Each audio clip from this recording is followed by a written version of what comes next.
Good morning students. In today's class we are going to solve the problems on Butterworth filter design. So let us consider a problem statement where given h of e power of j omega whole square is equal to 1 divided by 1 plus 16 omega power of 4. So we need to determine the analog filter system function. So as you know, the modulus of h of e power of j omega whole square, the given equation let us write, which is 1 divided by 1 plus 16 omega power of 4. So let us try to express this in terms of the standard equation. And what is the standard equation for the Butterworth filter? This already we have studied, which is modulus of h of omega the whole square is equal to 1 divided by 1 plus omega by omega c whole power of 2n. Okay. So now we have to convert the given transfer function in terms of this standard equation. So how to convert us? You can write it as 1 divided by 1 plus 2 omega whole power of 4. Then only you will be getting us 16 here. And again this omega 2 omega can be expressed as omega by omega c as per the standard equation. So you can write this as omega divided by 1 by 2 whole power of 2 into 2. So why we are splitting as 2 into 2 is since you need to express it in terms of 2 into n. So the 4 can be expressed as 2 into 2.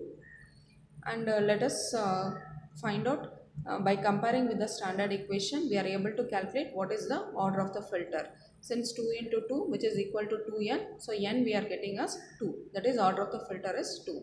And parallelly you can calculate the cutoff frequency. By comparing this with this, we found that omega c is equal to 1 by 2. Okay. So later you are going to calculate the poles of the Butterworth filter. So for calculating the poles of the Butterworth filter, already we have the standard equation which is going to express how to calculate the poles of the Butterworth filter.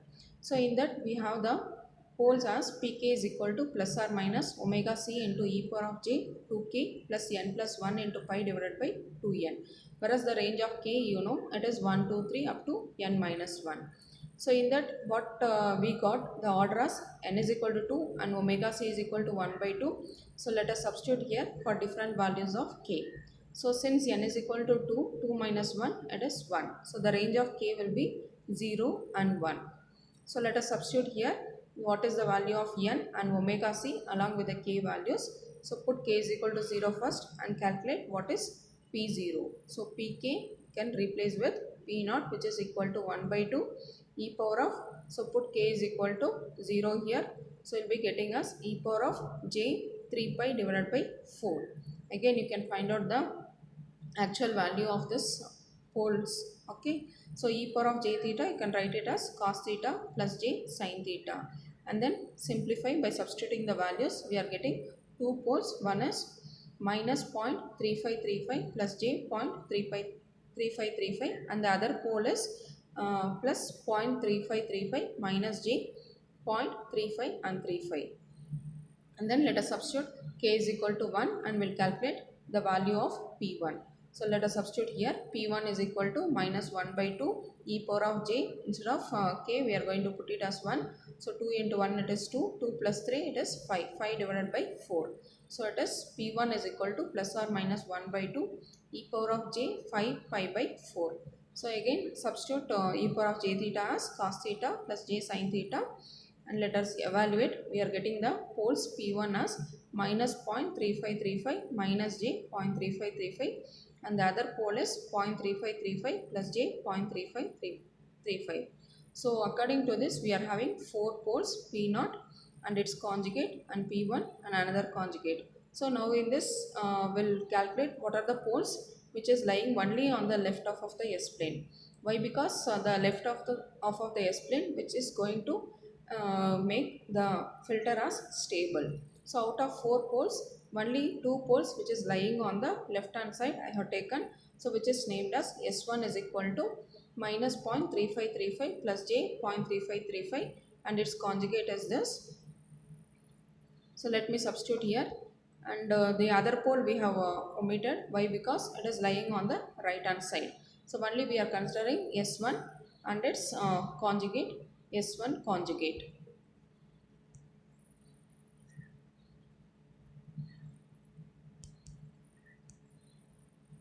So considering the S1 and S1 conjugate, we are calculating the transfer function of the analog Butterworth filter. So this can be expressed as H of S, which is equal to omega c power of n divided by S minus S1 into S minus S1 conjugate.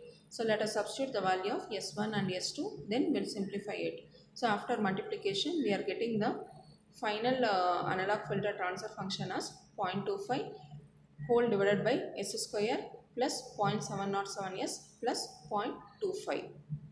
Okay, so thereby we are going to derive the transfer function of the given analog Butterworth filter.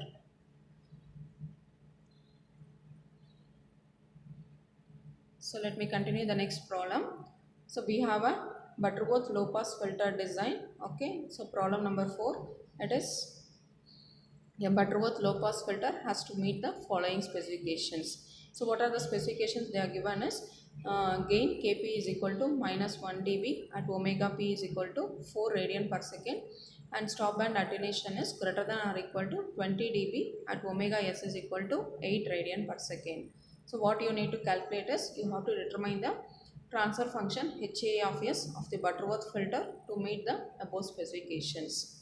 So based on the given specifications, you can calculate first the order of the filter, the cutoff frequency, and based on the order of the filter, you can derive the Butterworth polynomial. Later, you can write what is the transfer function HA of S, which is equal to 1 divided by Bn of S.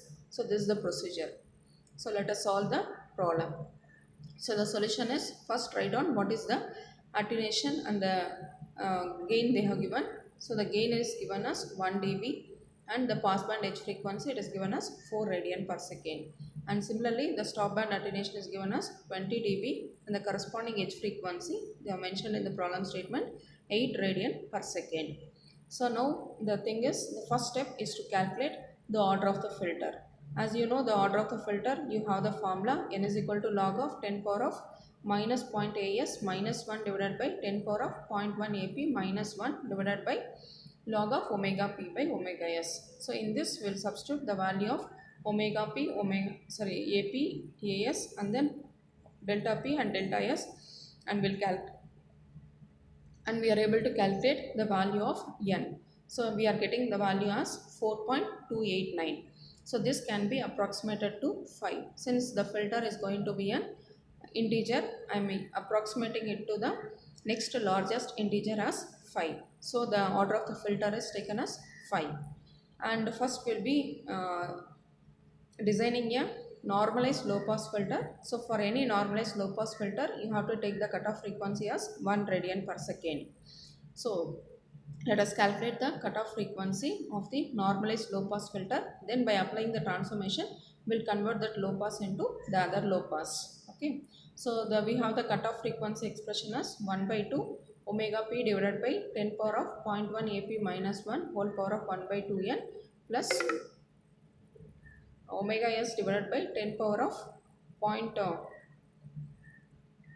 as minus 1 whole power of 1 by 2n. So in this, let us substitute the values of ap and as, and we are able to calculate the cutoff frequency omega c is equal to 7.1 radian per second.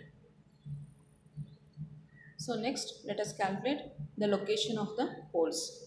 So what we have done so far is we have calculated the cutoff frequency and the order of the filter. So based on the order of the filter, n is equal to 5 and the cutoff frequency is 7.1 radian second.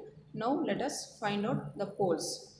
So as you know, the finding the poles, we have the expression pk is equal to plus or minus omega c. In that, let us substitute the n as well as the omega c value, and we'll calculate the different values of the poles. So here let us substitute n is equal to 5 plus 1 it is 6 here, and omega c we are getting it as 1 radian per second. See, we have designing the normalized filter, so take omega c is equal to 1 and the range of k is 0 to n minus 1. So n is equal to 5, so it is 0, 1, 2, 3, 4. So let us substitute each and every value of k and we'll find out all the poles. So in this we are going to account only the poles which is lying on the left hand side of the S plane. So we observe that S1 and its conjugate S2 and S2 conjugate and S3 is equal to 1. All these poles it is lying on the left of the S plane, and the remaining plane poles which is on the right hand side we are going to leave it. So thereby we are able to write what is the transfer function. So HA of S is equal to omega c power of n divided by S minus S1.